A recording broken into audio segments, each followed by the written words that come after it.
And it's time now for the business news with Nicholas Poynton. Nicholas, house prices. Gosh, is there ever a time we're not talking about these? But apparently they're dragging consumer confidence up.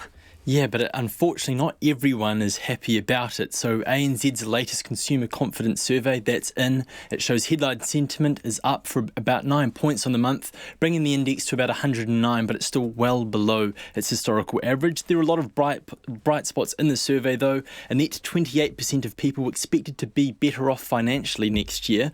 That was a 6-point improvement on last month. And 11% of respondents thought now was a good time to purchase a major household item. That was a marked improvement on the month before.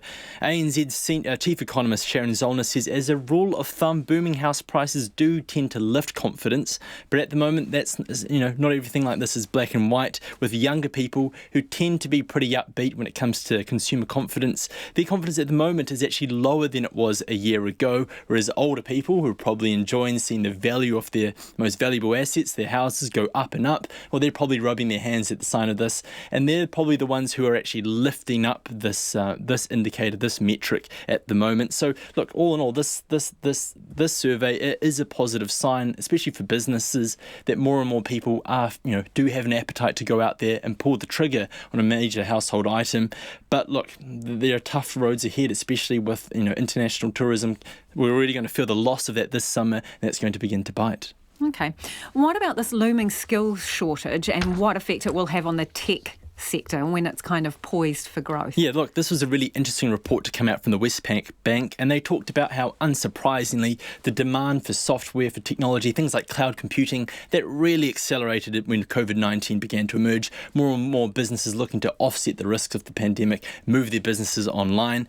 It also predicted that the appetite for such products, that's going to balloon over the longer term, and it also said that many New Zealand firms, they're poised to grab a slice of the global software tech sector, which brings in $5 trillion of revenue every single year. However, and this is where the trouble comes in, Westpac's industry economist Paul Clark, he says local firms may struggle to actually scale up and meet this demand and take advantage of these opportunities because our universities aren't producing enough highly skilled graduates for the sector.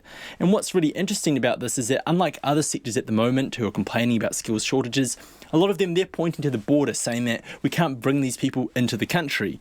Well, this sector, they're saying that we actually are generating the talent. The problem is we're not generating enough of it. So the consequence of this, well, competition likely is going to ramp up for talent, which will drive up wages, and it's likely going to lead to more acquisitions and mergers in the sector as more medium to large firms look to acquire the talent and the resources of smaller firms. So look, if you're looking to upskill at the moment, this is the industry for you. Maybe not for me, though. I don't know if I have bandwidth for that. What about the Friday on the markets? What did it yield? Another day in the red for the NZX. It closed down nearly 1% or 117 points to 12,084. Our dollar, it's buying 66.3 US cents, 94 Australian and 51.3 British pence. Thanks, Nicholas. Nicholas Poynton with Business there.